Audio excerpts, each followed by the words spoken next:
नमस्कार, स्वागत है आपका इंडिया न्यूज पर और मैं हूं आपके साथ स्वाति सिंह। राजस्थान में अंतिम चरण का विधानसभा चुनाव हिंदुत्व बनाम गहलोत की गारंटियों पर केंद्रित हो गया है। प्रधानमंत्री हर सभा में कन्हैया लाल मर्डर के बहाने हिंदुत्व कार्ड खेल रहे हैं, वहीं गहलोत गारंटियों के सहारे लगातार दूसरी बार सत्ता पाना चाह रहे हैं।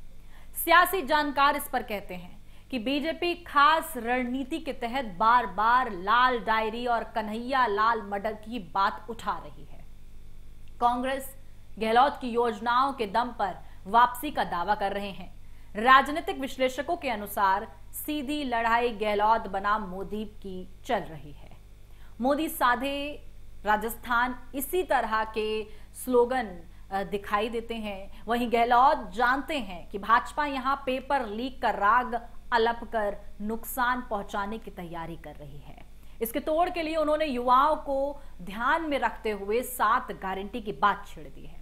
चिरंजीवी योजना, ऑफिस योजना, आपदा योजना, इस तरह की 7 गारंटी गहलोत ने दे दी है।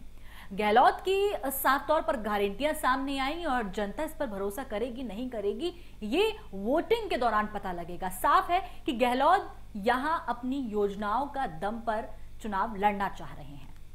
बाकी भाजपा तो अपना हिंदुत्व कार्ड लेकर ही चल रही है। सियासी जानकार कहते हैं कि बीजेपी की रणनीतिकारों ने प्रधानमंत्री मोदी की सभाएं भी वहीं ज्यादा करवाई हैं जहां पर हिंदुत्व कार्ड आसानी से चल सके। प्रधानमंत्री मोदी अपनी हर सभा में सनातन धर्म, संस्कृति, हिंदू त्योहारों और कन्हैया लाल मर्डर केस जैसी बातों का उल्लेख कर रहे हैं। मतलब साफ है कि प्रधानमंत्री मोदी अपनी लाइन सिर्फ हिंदुत्व की योजना रख रहे हैं, जबकि कांग्रेस में इस बार सिर्फ एक ही नाम है, अशोक गहलोत। अशोक गहलोत इस बार वो रेगुलर करेक्टर से बिल्कुल अलग हैं। इस बार कैंपेन में सिर्फ वही दिखाई दे रहे हैं। उन्होंने अपने हिसाब से सीटें भी तय की हैं। मोदी बनाम गहलोत की लड़ाई में तीसरा किरदार राहुल गांधी भी हैं। राहुल गांधी इस बार राजस्थान में चुनाव प्रचार से दूर हैं। राहुल गांधी ने सीएम गहलोत को खुलकर बैटिंग करने का मौका दिया है। सियासी जानकार कहते हैं कि राहुल गांधी ने राजस्थान में टफ फाइट होने की बात कहकर गेंद गहलोत के पाले में डाल दी है। राजनीतिक विश्लेषकों की आगे सुनी जाए तो राहुल गांधी अपने हर भाषण में ओवैसी का जिक्र कर रहे हैं। ओवैसी के बहाने जातीय समीकरण साधना चाहते हैं। राहुल गांधी जानते हैं कि हिंदुत्व की काट के लिए जातिगत समीकरण ही चुनाव में सबसे ज्यादा प्रभावी होने वाला है, इसलिए बार बार ओवैसी मुद्दा उठा रहे हैं। आरोप है कि मोदी सरकार ने पेपर लीक को लेकर ईडी की कार्रवाई कराई है।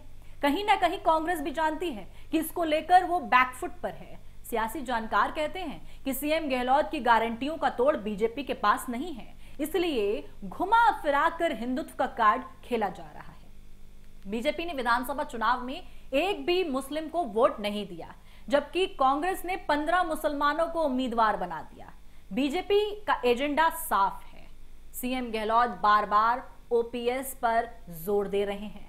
ओपीएस बहाली के बाद कानून लाने की बात कह रहे हैं। इस मुद्दे पर बीजेपी बैकफुट पर है। यही वजह है कि केंद्रीय मंत्री गजेंद्र सिंह शेखावत को कहना है कि बीजेपी सरकार कर्मचारियों की हितैषी है। सीएम गहलोत ने सत्ता में आने पर 7 गारंटियों का वादा कर दिया। गोधन योजना के तहत किसानों से 2 रुपए प्रति किलो गोबर खरीद की गारंटी है। इधर कॉलेज में एडमिशन लेने वाले हर स्टूडेंट को पहले वर्ष फ्री लैपटॉप की गारंटी दी गई है। प्रदेश के हर छात्र को अंग्रेजी मीडियम से शिक्षा की गारंटी दी गई है। प्राकृतिक आपदा के शिकार होने वाले हर परिवार को 15 लाख रुपए बीमा की गारंटी है। प्रदेश के 1.05 करोड़ परिवारों को 500 रुपए में घरेलू गैस सिलेंडर की गारंटी दी गई, जो कि घोषणा पत्र में 100 रुपए घटाकर 400 रुपए भी कर दिए गए। गृह लक्ष्मी गारंटी योजना के तहत हर परिवार की महिला मुखिया को सालाना 10,000 रुपए की गारंटी दी गई है। सरकारी कर्मचारियों के लिए ओपीएस का कानून बनाने की गारंटी दी गई है।